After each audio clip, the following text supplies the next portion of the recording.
ለተጠቀሙበትና የማይጎዳችሁ ነገር በጣም ታመሰግኑኝ የምትፈልጉት እግዚአብሔርን ታመሰግኑበት እናንተ ተስፋ የምታገኙበት ለልጆቻችሁ ክብደት የአጥንት መሳሳት ያለባቸው አጥንት መጠንከር ኢነርጂ ሙቀት እንዲሰጣቸው ልባቸው ላይ አቅም ማነስ ሊሆን ይችላል ክብደታቸው መቀነስ እናቶች ታመው አልጋ ላይ የተኙ እናቶች ልጆቻችን ቅጭጭ ያሉ ልጆች ድቅቅ ያሉ እጃችን ላይ እንዴት አድርገን ራሳችን ቤት ውስጥ ትሪት እንደምናደርግ ቫይታሚን በመስጠት መድኃኒት በመውሰድ የተለያዩ ሽሮፕ በመውሰድ ልጆችን ክብደት ማምጣት አይቻልም።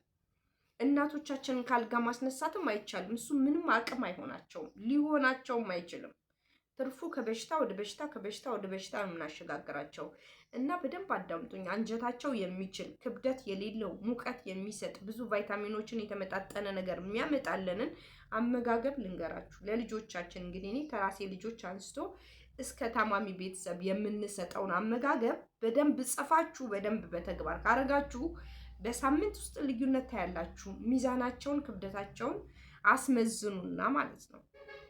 አኩሪ አተር በሶ ዞሮ ዞሮ በሶ ታምሷል። አኩሪ አተሩ ይታመስና ኦቾሎኒ ይታመስና እዛ በሶ ላይ ይጨምራል። አኩሪ አተሩ በደንብ እንደ በሶ ገባ አድርጉና አምሱት። አኩሪ አተር በራሱ ወተት አለው፣ ቅባትነት አለው። ከዛ ለውዙ ደግሞ ራሱ ቅባትነት አለው። በሶ ዞሮ ዞሮ ድርቀት ነው። በሶ አይደል ደረቅ ነው፣ ምንም አይነት ቅባትነት የለውም። ስለዚህ ሁለቱን ይሄንን ዘላይ ትጨምሩና ታስፈጫላችሁ። እሱን አስፈጭታችሁ ቤታችሁ ውስጥ ሁሉ ጊዜ ታስቀምጣላችሁ። ጧት ጧት በባዶ ሆዳቸው በወተት በማር ወተት ማር ስኳር ሳይሆን የምትጠቀሙት ማር ማለት ነው።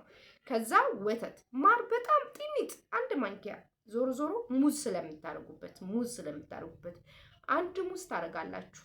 አንድ ሙዝ ስኳር አይደረግም። አንድ ማንኪያ ማር ይደረጋል። ያንን በሱ ያስፈጨነውን የአኩሪ አተሩንና የበሶን ዱቄታችን አንድ ላይ እንጨምርበታለን። በምን እንበጠብጣለን? በወተት ውሃ እንጨምርበትም እሱን በወተት እንበጠብጣለን ማለት ነው። መጠን አድርገን የእውነት በቀን አንድ ብርጭቆ ከሰጠናቸው ለህፃናቶች ክብደታቸውን በሳምንት አስመዝኗቸውና የአጥንታቸውን ጥንካሬ የነሱን ጥንካሬ እዩትማ። እናቶች፣ አባቶች፣ ፋሚሊ፣ እህት፣ ወንድም ታመው አልጋ ላይ እየተሰቃዩ ያሉትን ደግሞ ምንድነው ማብላት ያለባችሁ? ቀለል ያለ ለአንጀታቸው ቀለል ያለ ለነሱ ሙቀት የሚሰጣቸው ክብደታቸውን የሚጨምር አቅም የሚሰጣቸው የሚያጠነክራቸው ነገር ካልጋ እንዲነሱ ደግሞ ይሄንን ነገር ነው የምታደርጉላቸው። በቀላሉ ቤተሰቦቻችን ላይ ይሄን ነገር ቶሎ በቀን ቢያንስ በቀን 2 እንደምንም መክሰስ ሰዓትም ጠዋትም ለልጆቻችን ቁርስ እንደ ቁርስ ራሱ የሚጠጣውን ይሄንን ብንሰጣቸው የእውነት ነው የምላችሁ እንዴት አድርጋችሁ ለውጥም ታያላችሁ መሰላችሁ። እንግዲህ አኩሪ አተሩና በሶ ኦቾሎኒው እንዳለ አኩሪ አተሩና ኦቾሎኒው ቅባት እህሎች ናቸው አይደል? ከዛ ደግሞ በሶ ደግሞ አቅም ገንቢ ነው። ከዛ ደግሞ ሲቀጥል ደግሞ ወተቱ ደግሞ ወተት ምንም ጥያቄ የለውም።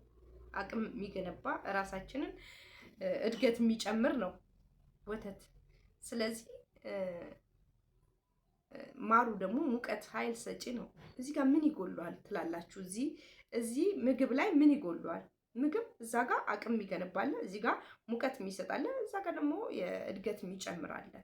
እንደዚህ አድርገን ልጆቻችን በቀላሉ ማለት ነው ቤት ውስጥ ብዙ ኮተት ሳንጨምር ብዙ ሙዝ ራሱ አጥንት ያጠነክራል። ያልተነሱ ልጆች ወገባቸውን የሚያማቸው በልባቸው የሚንፏቀቁ ቀና ያላሉትን ልጆች ሙዝ ሁል ጊዜ ጧት በባዶ ሆዳቸው ሙዝን እንደዚህ በማንኪያ እንደዚህ ፈቅ እያደረጋችሁ በማንኪያ ሙዝን አብሏቸው እስቲ። እንዴት ለውጣቸውን እንደምታዩ እንዴት የልጆቹን አቅም እንደምታዩ ራሳችሁ ታዩታላችሁ። ስለዚህ ለልጆቻችንም አቅም ይሆናል፣ ለኛም አቅም ይሆናል። እናንተም ቀለል ያለ ወጪ ነው የምታወጡት። በዚህ ውስጥ ልጆቻችሁ በጣም ጠንካራ ይሆናሉ። የእድገት ጎዳና ላይ ነው የሚሆኑት። እድገታቸው ደግሞ አንዴ ከጨመረ አይቆምም። በደንብ ነው ብለው የሚወጡት። ልክ እንደ 16 17 ኤጅ ላይ ሲደርሱ የሚያድጉት እድገት አለ አይደለ? ደስ የሚል እድገት፣ ቶሎ የመርዘም በየሳምንቱ ለውጥ የማሳየት ጉርምስና የማሳየት እንደሱ ነው የሚሆኑት። እና ታመው አልጋ ላይ ለሚማቀቁት እናቶቻችን ቤተሰቦቻችን ይሄንን በቀላሉ ካደረገን ምንም የማንቀየርበት የማይድኑበት ከአልጋ የማይነሱበት ምክንያት የለም። አንዳንዴ እኮ ቤተሰቦቻችን ታመው አልጋ ላይ ሲሰቃዩ የአመጋገብም ችግር በራሱ እዛው እየጎዳቸው እየደባበሳቸው ይመጣልና ጠዋት ጠዋት እንደምን ብላችሁ በቀን 2 እንግዲህ መክሰስ ሰዓት እና ቁርስ ሰዓት በባዶ ሆዳቸው ይሄንን ካደረጋችሁ መክሰስ ሰዓት ያው ምግብ በልተው የዋሉበት ነው። ሌላ ከባድ ነገር እንዳይመገቡ እሱን መስጠት ነው።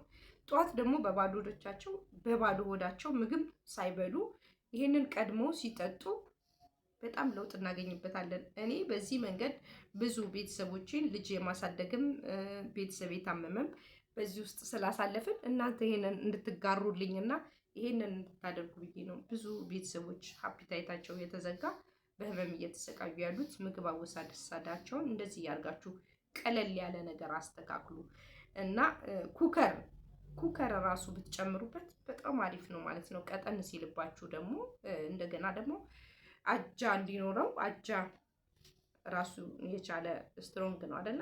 እሱንም እንዲኖረው ደግሞ ኩከር 1 ማንኪያ ኩከር በስሱ ጨመር ብታረጉበትና በዚህ ብናስታመማቸው ለኛም እረፍት ነው፣ ለነሱም ምረት ነው የሚሆነው። በርቱ፣ አትሰልቹ፣ እግዚአብሔር ይርዳችሁ። እንግዲህ በዚህ ልጆቻችንን ማሳደግ እንችላለን በቀላል ነገር ማለት ነው። ዩቲዩቤን ሰብስክራይብ አድርጎ በደንብ አዳምጡልኝ እስከ መጨረሻው። ከሰማችሁት በጣም ለውጥ ታገኛላችሁ። ብታደርጉት ደግሞ አንዳንዶቻችሁ ስልችት ይላችኋል፣ ጀምራችሁ ትተውታላችሁ። ለምን ጀምራችሁ እንደምትተውት አላውቅም። ሐኪም ቤት ሲገቡ ህይወታቸው ሲበላሽ መጨነቃችሁ ስለማይቀር ለምንድን ነው ቀላሏን ነገር የማታደርጉት? በጣም ቀላሉን ነገር አሞታችሁ ፍስስ የሚል የምትደክሙ ሰዎች አላችሁና ብትበረቱልን። ከዛ በላይ ነው የምታወጡት፣ ከዛ በላይ ነው ዋጋ የምትከፍሉት። ሰው ማስታመም በራሱ ሌላ ኢነርጂ ነው።